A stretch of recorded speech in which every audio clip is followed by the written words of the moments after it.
Nagari Mae, nagari 1000 menhir, tinggalan peradaban megalitikum di Sumatera. Nagari Mae merupakan nagari di Kabupaten 50 Kota yang memiliki banyak peninggalan menhir ini yang menjadi bukti bahwa peradaban zaman batu besar pernah berlangsung di Nagari Mae. Artinya, peradaban di Mae ini jauh lebih tua dibandingkan dengan kawasan lainnya di Sumatera Barat.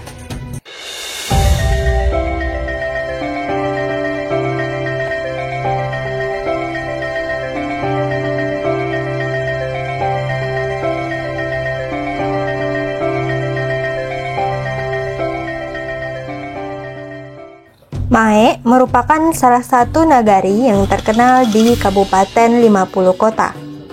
Nama Mae sangat terkenal walaupun belum tentu mereka pernah sampai ke Nagari Mae. Dulunya, Nagari Mae itu susah diakses terutama oleh kendaraan roda 4 karena medan dan kondisi jalan yang sangat buruk. Baru dalam 1 dekade belakangan, jalan menuju Nagari Mae sudah sempurna bagusnya sampai ke pusat Nagari Mae sehingga Mae menjadi terbuka dan semakin mudah dikunjungi. Selain nama nagari, Mae juga nama sebuah sungai yang mengalir ke Kecamatan Pangkalan Kota Baru dan bermuara ke Batang Kampar di sebuah nagari yang dinamakan Nagari Muaro Mae. Muaro Mae saat ini hanya tinggal kenangan karena telah ditenggelamkan ketika membangun Danau Koto Panjang.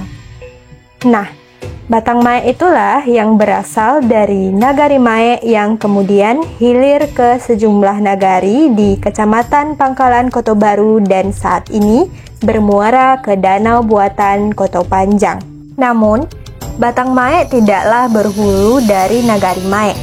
Batang Mae berhulu dari Nagari Baruagunuang dan hilir ke Nagari Sungai Nanyang dan baru kemudian memasuki wilayah Nagari Mae. Nagari Mae berada dalam sebuah lembah yang cukup luas yang dikelilingi oleh perbukitan yang merupakan rangkaian pegunungan Bukit Barisan. Dalam lembah tersebut mengalir Batang Mae yang berhulu dari Nagari Baruagunuang dengan sejumlah anak sungainya seperti Batang Pinawan dan Batang Ampayan. Pada masanya, Batang Mae ini memiliki peran penting bagi perekonomian Nagari Mae. Sungai ini menghubungkan Mae dengan Pangkalan Kota Baru dan seterusnya masuk ke Batang Kampar. Nagari Mae juga termasuk nagari yang dilewati oleh garis Katulistiwa. Secara administrasi pemerintahan, Nagari Mae saat ini merupakan salah satu nagari di Kabupaten 50 Kota. Nagari Mae bersama Banjalowe, Koto Tangah, Sungai Nanyang, dan Baruagunuang disatukan dalam sebuah kecamatan yang dinamakan Kecamatan Bukit Barisan. Nagari Mae dibagi lagi atas 12 jorong.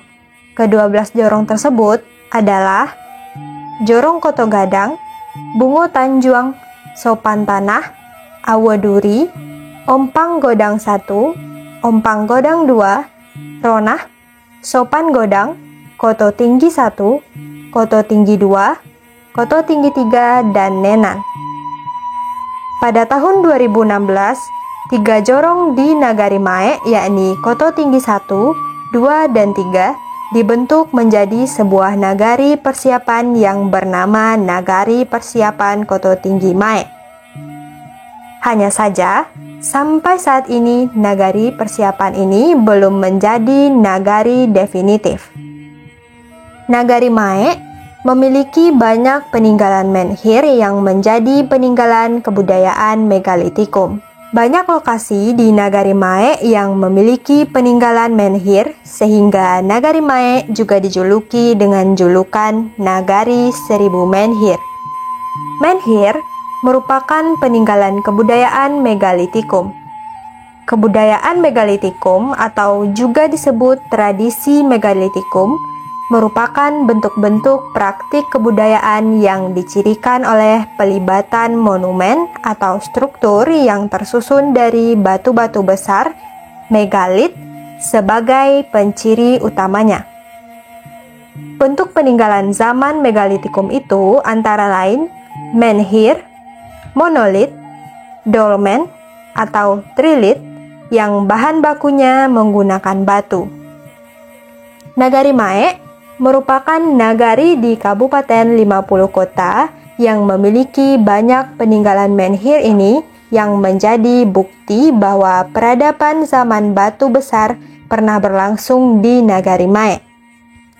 Artinya, peradaban di Mae ini jauh lebih tua dibandingkan dengan kawasan lainnya di Sumatera Barat. Apalagi jika dibandingkan dengan peradaban masa Candi Muara Takus yang diduga para ahli pada abad ke-7 Masehi. Peradaban menhir diduga berlangsung pada tahun 5000 sebelum Masehi. Jadi, ada rentang waktu 5700 tahun lebih dulu dari peradaban masa Candi Muara Takus. Menhir di Nagari Mae, menurut penelitian para ahli, memiliki 3 fungsi. Sebagai tanda kematian, kehormatan, dan keyakinan. Penggalian yang dilakukan oleh para ahli terhadap sejumlah menhir menunjukkan bahwa beberapa menhir memiliki kerangka manusia di bawahnya yang mengindikasikan bahwa menhir juga berfungsi sebagai tanda kematian atau sebagai penanda makam. Nagari Mae dapat dibagi atas 6 kawasan adat. Pembagian kawasan adat ini memiliki hubungan dengan struktur Niniak Mama Nagari Mae. Keenam kawasan adat di Nagari Mae adalah sebagai berikut: kawasan adat Koto Godang, kawasan adat Bungo Tanjuang, kawasan adat Awaduri, kawasan adat Ompang Godang, kawasan adat Ronah, dan kawasan adat Koto Tinggi. Kawasan adat tersebut sebagian utuh menjadi jorong dalam struktur pemerintahan Nagari Mae, dan sebagian lagi terpecah atas beberapa jorong. Kawasan adat Koto Godang menjadi satu-satunya kawasan adat yang tersusun ke dalam satu jorong saja, sedangkan kawasan adat lainnya terbagi atas 2 jorong. Kawasan adat Koto Tinggi terbagi ke dalam 3 buah jorong. Jorong Nenan yang berada paling utara secara adat masuk ke dalam kawasan adat Awaduri, walaupun secara geografis lebih dekat ke kawasan adat Ronah. Selanjutnya, kita bahas suku di Nagari Mae. Nagari Mae memiliki 6 suku yang tersebar pada 6 kawasan adat Nagari Mae. Keenam suku di Nagari Mae adalah suku Piliang, suku Mandailiang, suku Domo, suku Pitopang, suku Malayu, dan suku Kampai. Nah, sekarang kita lihat bagaimana susunan Niniak Mama Nagari Mae. Niniak Mama Nagari Mae memiliki hierarki sebagai berikut. Yang pertama, Rajo Nan Baduo. Yang kedua, Pucuak Nan Baranam. Yang ketiga, Kaompe suku Koto. Dan yang keempat, Panghulu Andiko. Kita bahas mulai dari Rajo Nan Baduo. Nagari Mae dipimpin oleh Rajo Nan Baduo yang terdiri atas Rajo Adat dan Rajo Ibadat. Rajo Adat dijabat oleh Datuk Bandaro dari suku Piliang yang terletak di kawasan adat Awaduri. Rajo Ibadat dijabat oleh Datuk Rajo Dirajo dari suku Mandailiang yang terletak di kawasan adat Bungo Tanjuang. Kita lanjutkan ke Pucuak Nan Baranam. Nagari Mae terbagi atas 6 kawasan adat dan masing-masing kawasan adat dipimpin oleh seorang pucuak. Karena terdapat 6 pucuak, maka disebutlah Pucuak Nan Baranam. Yang termasuk ke dalam Pucuak Nan Baranam adalah Datuk Siri suku Domo Pucuak di Koto Godang, Datuk Pangulu Bosa suku Pitopang Pucuak di Bungo Tanjuang, Datuk Majoindo suku Mandailing Pucuak di Ronah, Datuk Sati suku Malayu Pucuak di Koto Tinggi, Datuk Marajo suku Kampai Pucuak di Ompang Godang, dan Datuk Bandarokayo suku Piliang Pucuak di Awaduri. Jadi sana, keenam suku di Nagari Mae masing-masingnya menduduki jabatan sebagai pucuak di kawasan adat yang berbeda. Kita bergeser ke keompek suku Koto. 6 kawasan adat di Nagari Mae disebut dengan Koto. Masing-masing koto dipimpin oleh seorang datuk pucuak, dan di bawah datuk pucuak tersebut berhimpun pula di bawahnya 4 orang datuk atau pangulu yang memiliki status sebagai kaompek suku Koto. Kita akan lihat bagaimana susunan kaompek suku Koto di setiap koto atau kawasan adat di Nagari Mae. Pertama, di Koto Gadang. Koto Gadang dipimpin oleh datuk pucuak yang bergelar Datuk Siri dari suku Domo. Datuk Siri membawahi kaompek suku Koto sebagai berikut.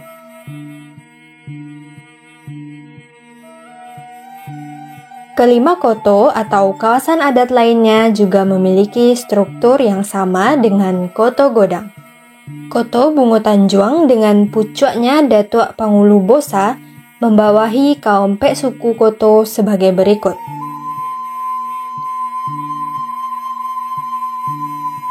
Koto atau kawasan adat Ronah yang merupakan pusat Nagari Mae saat ini, pucuaknya dijabat oleh Datuk Majoindo dan membawahi kaompek suku Koto sebagai berikut.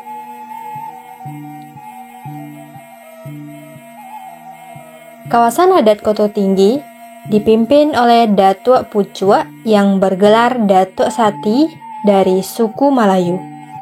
Kaompek suku di Koto Tinggi adalah sebagai berikut. Selanjutnya, kawasan adat Ompang Godang dipimpin oleh Datuk Marajo dari suku Kampai. Kaompek suku di Koto Ompang Godang adalah sebagai berikut. Dan yang terakhir, untuk kawasan adat Awaduri dipimpin oleh Datuk Bandarokayo dari suku Piliang. Kaompek suku di Koto Awaduri adalah sebagai berikut.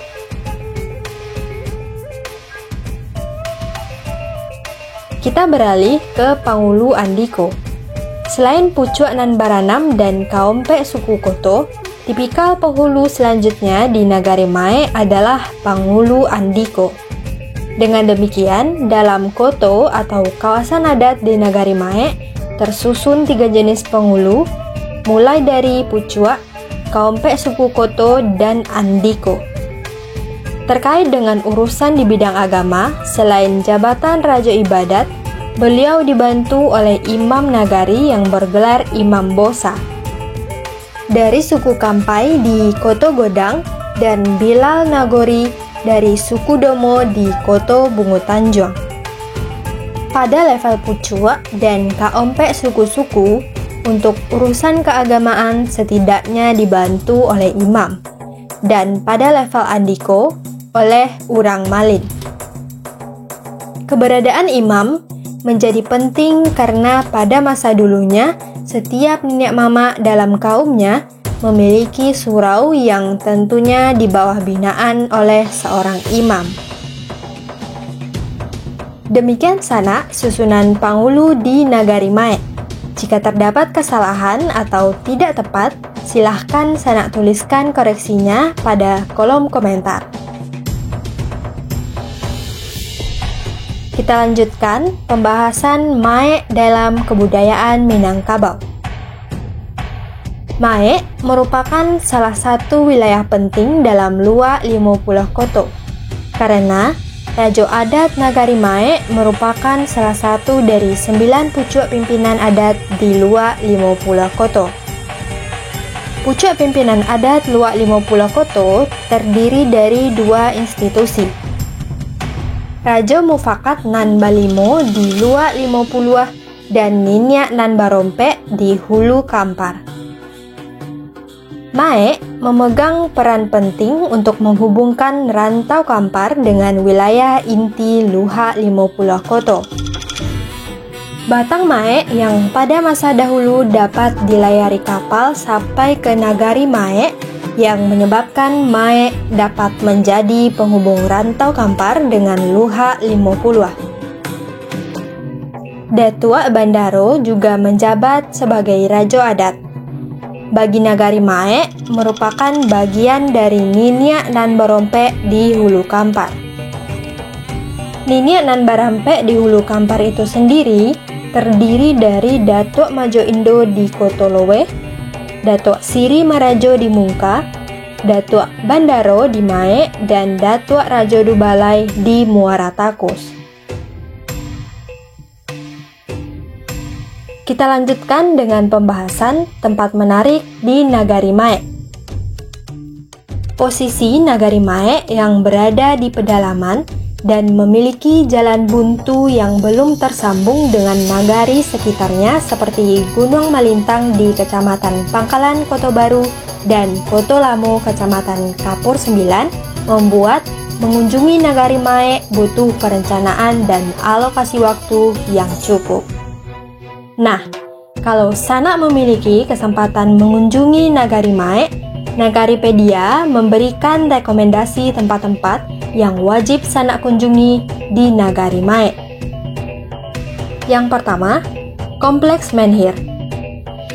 Sebagai nagari yang dijuluki Nagari Seribu Menhir, sejumlah situs menhir yang ada di Nagari Mae tentu menjadi situs yang wajib Sanak kunjungi. Beberapa situs di Nagari Mae yang dapat Sanak kunjungi adalah: yang pertama, Situs Menhir Balai Batu. Situs Menhir Balai Batu berada di Jorong Koto Godang. Situs ini kondisinya dirawat dengan baik. Sanak dapat mengeksplor sejumlah menhir yang ada di situs ini. Dinamakan Balai Batu karena Balai Adat Nagari Mae pada awalnya berada di kawasan menhir ini, yakni Balai Adat dengan tipe Medan Nan Bapaneh. Balai Adat Nagari Mae saat ini berupa Medan Nan Balinduang dibangun belakangan. Yang kedua, Situs Menhir Bawah Pari. Situs Menhir Bawah Pari berada di Jorong Koto Tinggi 1, Nagari Persiapan Koto Tinggi Mae. Situs ini memiliki jumlah menhir yang paling banyak dibandingkan dengan situs-situs lainnya, baik di Nagari Mae sendiri maupun di Kabupaten 50 Kota. Sanak dapat mengeksplor berbagai bentuk menhir di kawasan ini, bahkan sejumlah menhir dilengkapi dengan ukiran. Yang ketiga, Situs Menhir Padang Ilalang. Di Jorong Ronah, Sanak juga dapat melanjutkan jelajah ke situs menhir Padang Ilalang berada. Sebenarnya, di Lembah Mae ini cukup banyak tersebar peninggalan menhir, sehingga Sanak juga akan dapat menemukan sejumlah menhir berada di halaman rumah atau di dalam kebun-kebun penduduk. Di Jorong Ampang Godang, Sanak juga dapat menemukan cikal bakal pembuatan menhir yang belum jadi, yang masih terpahat pada sebuah batu besar di pinggiran Batang Mae. Tempat menarik yang kedua yaitu Bukit Posua. Bukit Posua secara harfiah bermakna bukit tembus, yang diambil dari kondisi bukit di sisi barat Nagari Mae yang memiliki lubang di bagian puncaknya. Bukit Posua ini menjadi landmarknya Nagari Mae, karena Bukit Posua ini dapat dipandang dari banyak tempat di Nagari Mae. Bukit Posua terletak pada Jorong Sopan Tanah. Bukit ini memiliki legenda Bagindo Ali yang gemar berburu rusa. Pada suatu hari, Bagindo Ali dan rombongan dalam pemburuannya berhasil menangkap seekor rusa. Namun, terjadi perselisihan dalam membagi daging rusa. Ketika perselisihan terjadi, Bagindo Ali mengambil potongan kaki rusa dan melemparnya sekuat tenaga. Karena saktinya, lemparan tersebut mengenai sebuah bukit dan membuat bukit itu berlubang sehingga kemudian dinamakan Bukit Poswa. Sedangkan potongan kaki rusa yang dilempar tersebut setelah melubangi bukit terlempar ke tempat lain dan berubah menjadi sebuah bukit yang saat ini dinamakan Bukit Pauruso atau Bukit Paharusa dalam bahasa Indonesia. Tempat menarik yang ketiga yaitu Batang Mae.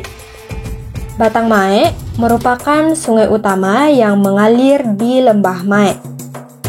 Walaupun bernama Batang Mae, sungai ini sebenarnya berhulu dari Nagari Baruah Gunuang yang mengalir hilir ke Pangkalan Koto Baru dan bergabung ke Batang Kampar Kanan di Muaro Mae. Pada masa dahulu, Batang Mae menjadi jalur transportasi bagi Nagari Mae yang menghubungkannya ke Rantau Kampar yang berlanjut ke Selat Melaka yang menjadi jalur perdagangan utama sejak zaman dahulu. Walaupun saat ini tidak lagi memiliki fungsi sebagai jalur transportasi, kalau Sanak mengunjungi Nagari Mae, pesona Batang Mae dengan Bukit Poswanya harus menjadi objek yang Sanak kunjungi di Nagari Mae. Yang keempat, Kelok Galak, Bukit Pahoruso, dan Bukit Tungkua. Lembah Mae memiliki sejumlah titik-titik yang ketinggian tertentu menjadi tempat terbaik untuk memandang keindahan Lembah Mae. Tempat yang dapat Sanak datangi untuk menikmati keindahan Mae adalah Kelok Galak, Bukit Pauruso, dan Bukit Tungkua. Kelok Galak berada pada jalur jalan yang menghubungkan Mae dengan Suliki. Jadi, begitu masuk ke Nagari Mae, Sanak dapat berhenti sejenak di Kelok Galak untuk memandang keindahan Lembah Mae. Kalau Sanak memiliki tenaga untuk naik bukit, Bukit Pauruso dan Bukit Tungkua menjadi alternatif lain untuk memandang keindahan Lembah Mae. Demikian Sanak ulasan kita tentang Nagari Mae yang terletak di Kecamatan Bukit Barisan, Kabupaten 50 Kota. Nagari yang kaya dengan peninggalan zaman megalitikum sekaligus memegang peran penting dalam menghubungkan Luak 50 Koto dengan Rantau Kampar. Jangan lupa like, komen, dan subscribe serta nyalakan loncengnya untuk informasi terkini seputar Nagari yang ada di Sumatera Barat.